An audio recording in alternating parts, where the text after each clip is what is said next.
Assalamualaikum warahmatullahi wabarakatuh. Perkenalkan, kami dari kelompok 8 Aksya 5C, yaitu beranggotakan Aprila Harmi Sukmawanti, Izzatun Lutfia, dan Hikmah Hidayah. Di sini kami akan mempresentasikan mengenai mata kuliah Akuntansi Keuangan Syariah, bab akuntansi transaksi salam. Oke, langsung saja. Yang pertama adalah mengenai ruang lingkup akad salam. Ruang lingkup akad salam di sini kami bedakan menjadi 3 subbab, yaitu yang pertama adalah pengertian akad salam. Pengertian akad salam ini di sini dapat dilihat bahwa ada beberapa definisi mengenai pengertian akad salam. Yang pertama adalah definisi akad salam berdasarkan Fatwa DSN nomor 5 tahun 2000. Yang kedua, definisi akad salam berdasarkan PSAK 103, dan yang ketiga adalah definisi akad salam menurut Sayyid Sabiq. Nah, dari ketiga perbedaan definisi di atas atau pendapat mengenai pengertian akad salam di atas, dapat disimpulkan bahwa akad salam merupakan transaksi pembelian barang dengan penyerahan barang yang ditangguhkan, sedangkan pembayaran dilakukan secara penuh di awal dengan menentukan syarat-syarat. Rukun dan ketentuan bai as-salam. Yang pertama adalah pelaku terdiri atas penjual atau muslam ilaih dan pembeli atau al-muslam. Yang kedua adalah objek akad berupa barang yang akan diserahkan atau muslam fih, dan modal salam atau ra'su ma'alis salam. Yang ketiga adalah ijab kabul atau sigot, yang merupakan ucapan, pernyataan, dan ekspresi saling ridho antara pihak-pihak pelaku akad yang dilakukan secara verbal maupun tertulis. Selanjutnya adalah jenis akad salam. Di sini jenis akad salam dibedakan menjadi 2, yaitu akad salam dan akad salam paralel. Akad salam yang pertama adalah akad salam. Akad salam di sini terdiri dari penjual dan pembeli. Di sini dapat diketahui sudah dijelaskan mengenai keterangan-keterangan antara penjual dan pembeli. Selanjutnya, jenis yang kedua adalah akad salam paralel. Akad salam paralel di sini yang membedakan antara akad salam adalah akad salam paralel melibatkan pihak ketiga. Nah, di sini sudah dijelaskan bahwa ada pembeli, lalu pembeli atau penjual ini yang merupakan pihak kedua. Selanjutnya adalah penjual atau pemasok. Nah, yang ini adalah pihak ketiga, di mana pihak kedua ini melakukan pembelian terhadap pihak ketiga ini dalam memperoleh barang. Selanjutnya adalah dasar syariah sumber hukum akad salam. Di sini dasar syariah akad salam berdasarkan Al-Qur'an dan hadis. Al-Qur'an di sini berdasarkan Al-Qur'an surah kedua ayat 282 dan Al-Qur'an surah kelima ayat 1. Dan di sini hadisnya dapat dilihat bahwa berdasarkan hadis riwayat Bukhari Muslim dan hadis riwayat Ibnu Majah. Selanjutnya adalah karakteristik akad salam. Karakteristik akad salam di sini didasarkan pada PSAK nomor 103. Yang pertama adalah lembaga keuangan syariah dapat bertindak sebagai pembeli atau penjual dalam transaksi salam. Yang kedua adalah salam paralel dapat dilakukan dengan 2 syarat. Yang ketiga, spesifikasi dan harga barang harus disepakati di awal akad oleh pembeli dan penjual. Barang pesanan harus diketahui karakteristik secara umum meliputi jenis, spesifikasi, teknis, kualitas, dan kuantitas. Yang kelima adalah alat pembayaran harus diketahui dengan jelas jumlahnya serta bentuknya, baik berupa kas, barang, atau manfaat. Yang keenam adalah transaksi salam dilakukan karena pembeli berniat memberikan modal terlebih dahulu untuk memungkinkan penjual atau produsen memproduksi barangnya yang dipesan sesuai dengan spesifikasi, atau pembeli ingin mendapatkan kepastian dari penjual. Selanjutnya adalah karakteristik akad salam jika penyerahan barang sebelum atau pada waktunya menurut Fatwa DSN MUI nomor 5 tahun 2000. Yang pertama adalah penjual harus menyerahkan barang tepat pada waktunya dengan kualitas dan jumlah yang disepakati. Yang kedua adalah jika penjual menyerahkan barang dengan kualitas yang lebih tinggi, penjual tidak boleh meminta tambahan harga. Yang ketiga adalah jika penjual menyerahkan barang dengan kualitas yang rendah dan pembeli rela menerimanya, maka ia tidak boleh menuntut pengurangan harga atau diskon. Yang keempat adalah penjual dapat menyerahkan barang lebih cepat dari waktu yang disepakati dengan syarat kualitas dan jumlah barang sesuai dengan kesepakatan, dan ia tidak boleh menuntut tambahan harga. Yang kelima, jika semua atau sebagian barang tidak tersedia pada waktu penyerahan atau kualitasnya lebih rendah dan pembeli tidak rela menerimanya, maka ia memiliki dua pilihan. Yang pertama, membatalkan kontrak dan meminta kembali uangnya, atau menunggu sampai barang tersedia. Selanjutnya adalah pencatatan akuntansi transaksi salam berdasarkan PSAK 103 revisi 2016. Kita bagi menjadi dua dalam pencatatan transaksi salam, yaitu akuntansi untuk pembeli dan akuntansi untuk penjual. Kita ke akuntansi untuk pembeli terlebih dahulu. Yang pertama, pencatatannya adalah pengakuan piutang salam. Piutang salam diakui pada saat modal usaha salam dibayarkan atau dialihkan kepada penjual. Modal usaha salam disajikan dalam bentuk piutang salam. Ini dari pihak pembeli. Ketika pembeli menyerahkan modalnya kepada penjual, maka pembeli mencatat sebagai piutang salam. Yang kedua adalah pengukuran modal usaha salam. Modal usaha salam ini dapat dalam bentuk kas dengan diukur sebesar jumlah yang dibayarkan, atau dalam bentuk aset. Contoh penyerahan modal berupa kas adalah seperti pada tabel di bawah ini. Pembeli menyepakati dan melakukan penyerahan modal salam untuk beras tipe IR54 dengan kadar air 15% sebanyak 200 ton secara tunai. Nilai modal salam tersebut adalah 500 juta. Di sini di tabel ini sudah sangat jelas sekali tentang pencatatan akuntansi pada saat pengukuran modal usaha salam, yaitu piutang salam pada kas sebesar 500 juta. Yang kedua adalah modal salam dalam bentuk aset non-kas, diukur sebesar nilai wajar.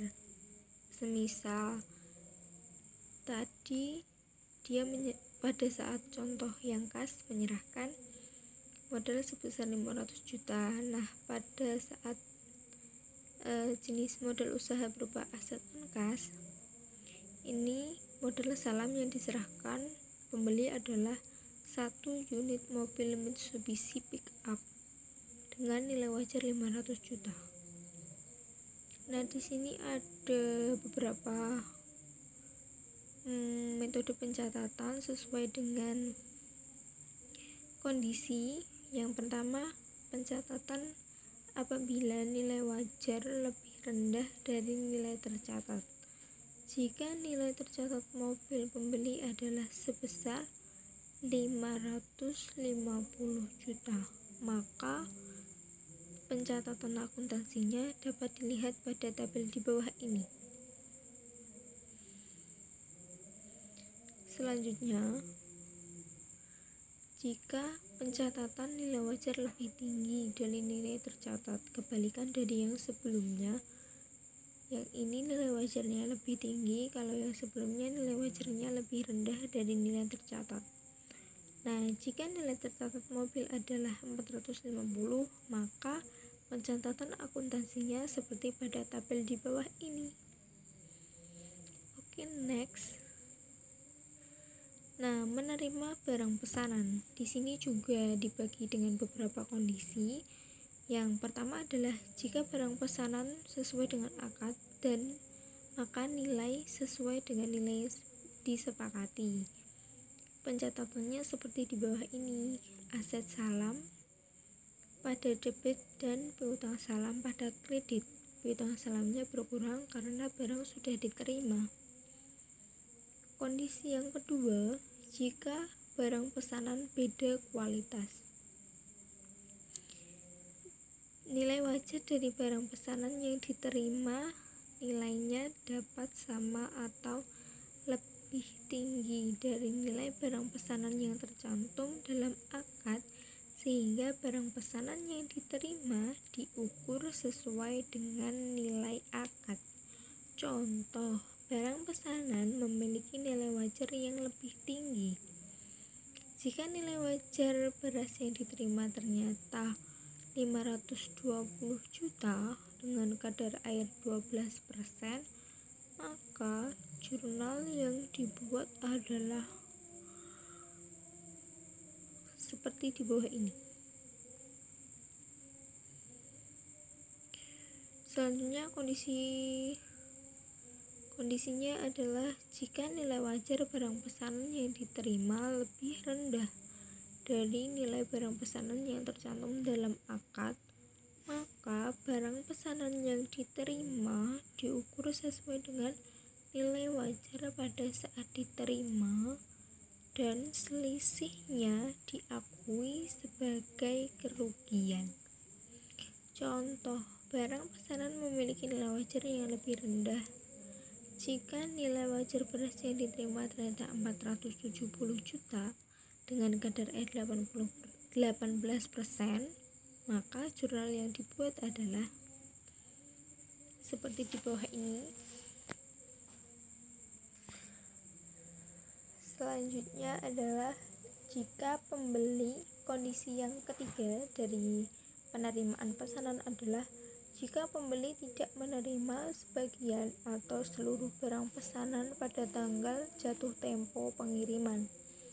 Kondisi yang pertama adalah jika barang pesanan tidak diterima seluruhnya. Nah, asetnya.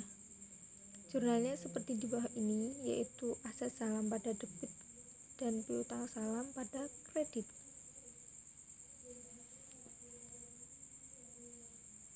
Kondisi yang kedua,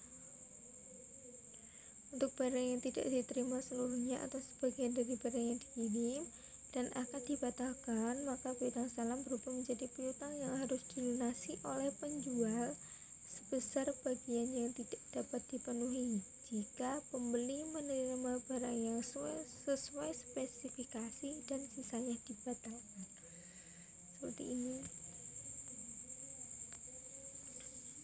Selanjutnya, untuk barang yang tidak diterima seluruhnya atau hanya sebagian dari barang yang dikirim dan akad dibatalkan, namun pembeli mempunyai jaminan atas barang pesanan, maka barang jaminan tersebut dapat dijual dengan persetujuan penjual.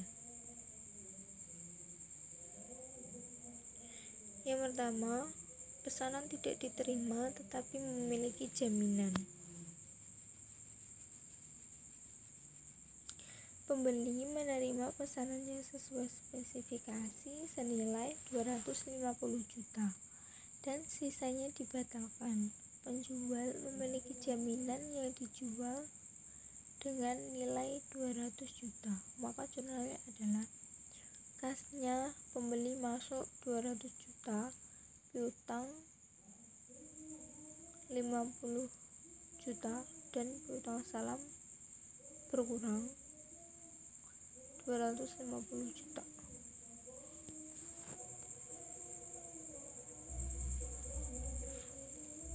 Jika hasil penjual jaminan lebih besar dari nilai tercatat piutang salam, maka selisihnya menjadi hak penjual. Misal jaminan terjual sebesar 300 juta, maka jurnal yang dibuat adalah seperti di bawah ini ya teman-teman.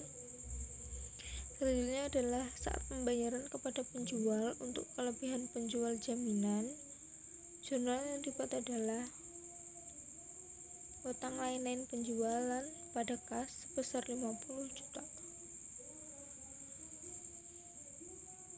Pencatatan yang keempat pada pembeli adalah denda yang diterima dan diperlakukan oleh pembeli diakui sebagai bagian dana kebajikan. Contoh, disepakati bahwa denda setiap keterlambatan penyerahan barang adalah sebesar 200.000 per hari. Penjual terlambat menyerahkan selama 5 hari, maka jurnal yang dibuat adalah seperti di bawah ini, yaitu kas pada dana kebajikan. Maaf, di sini mungkin typo, jadi dana kebajikannya kurang menjorok, harap dimaklumi.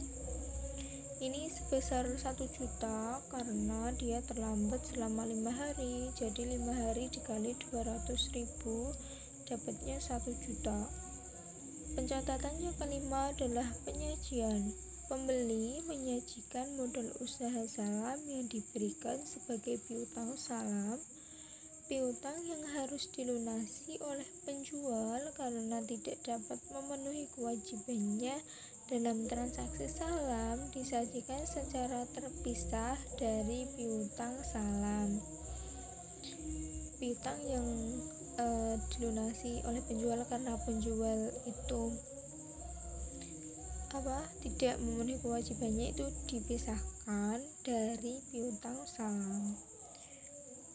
Persediaan yang diperoleh melalui transaksi salam diukur sebesar nilai terendah biaya perolehan atau nilai realisasi neto. Apabila nilai realisasi neto atau nilai bersih yang dapat direalisasi lebih rendah dari biaya perolehan, maka selisihnya diakui sebagai kerugian. Pencatatan yang keenam adalah pengungkapan. Besarnya modal usaha salam, baik yang dibayar sendiri maupun yang dibayar secara bersamaan, sama dengan pihak lain. Jenis dan kuantitas barang pesanan ini yang harus diungkapkan. Yang ketiga adalah pengungkapan lain sesuai dengan PSAK nomor 101 tentang penyajian laporan keuangan syariah. Yang kedua adalah pencatatan akad salam, pencatatan akuntansi akad salam untuk penjual. Yang pertama adalah pengakuan kewajiban salam. Kewajiban salam ini pada saat penjual menerima modal usaha salam. Modal usaha salam yang diterima dari pembeli disajikan sebagai kewajiban salam. Yang kedua adalah pencatatan mengenai pengukuran kewajiban salam. Dibagi menjadi dua. Yang pertama, jika modal usaha salam diterima dalam bentuk kas, maka diukur dengan jumlah yang diterima. Contohnya seperti di bawah ini ya teman-teman. Selanjutnya adalah pengukuran kewajiban salam berdasarkan atau berupa aset non-kas. Dapat dipahami juga contohnya seperti di bawah ini. Pencatatan yang ketiga adalah kewajiban salam dihentikan pengakuannya atau de resignation pada saat penyerahan barang kepada pembeli. Contoh penyerahan barang pesanan. Jurnal yang dibuat pada saat beras diterima oleh pembeli adalah utang salamnya berkurang dan penjualannya berkurang juga. Utang salam pada debit dan penjualan pada kredit.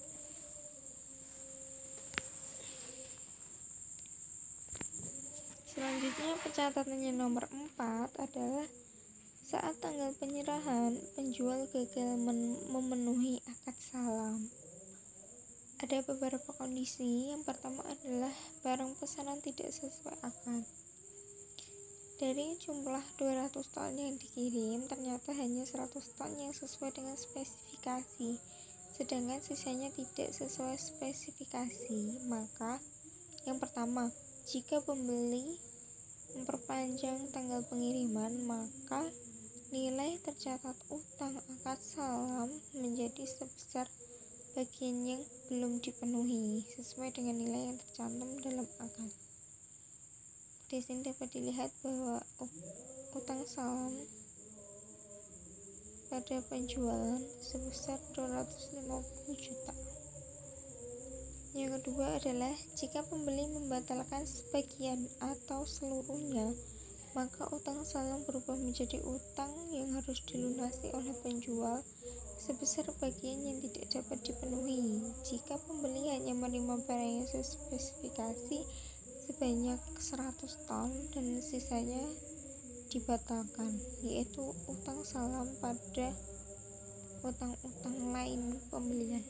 Utang salamnya yaitu utang salam yang sesuai dengan akad salam mengenai modal dari pembeli tadi berkurang sebanyak 250 karena 100 tahun sudah diterima oleh pembeli. Yang ini adalah utang lain-lain pembeli sebesar yang dibatalkan. Tadi kan sudah diberitahu bahwa utang salam berubah menjadi utang yang harus dilunasi apabila pembeli membatalkan pesanannya sebesar 250 juta. Yang kondisi ketiga, jika akad salam dibatalkan sebagian atau seluruhnya dan penjual mempunyai jaminan atas barang pesanan. Yang pertama adalah pembatalan akad dengan jaminan. Contohnya, pembeli hanya menerima sebagian yang sesuai dengan spesifikasi dan sisanya dibatalkan. Penjual memiliki jaminan yang dijual dengan nilai 200 juta. Jurnal yang dibuat adalah seperti di bawah ini. Utang salam pada debit 250. Aset non-kas dari penjual ini dijual, jadinya dikredit sebesar 200 juta dan utang lain-lain pembeli sebesar 50 juta.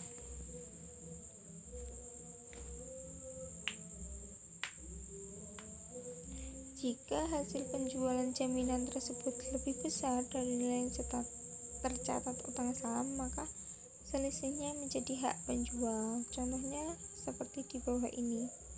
Maaf, itu ada tipu pada bagian penjualan dan aset non-kas. Kurang menjorok ke dalam ya teman-teman.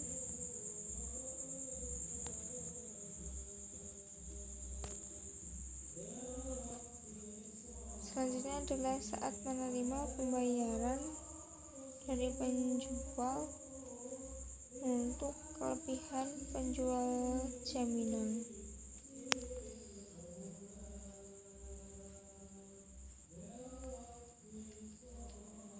Jurnalnya seperti di bawah ini. Sini juga ada tipe, mohon maklumnya pada piutang lain-lain pembelian seharusnya lebih menjorok ke dalam.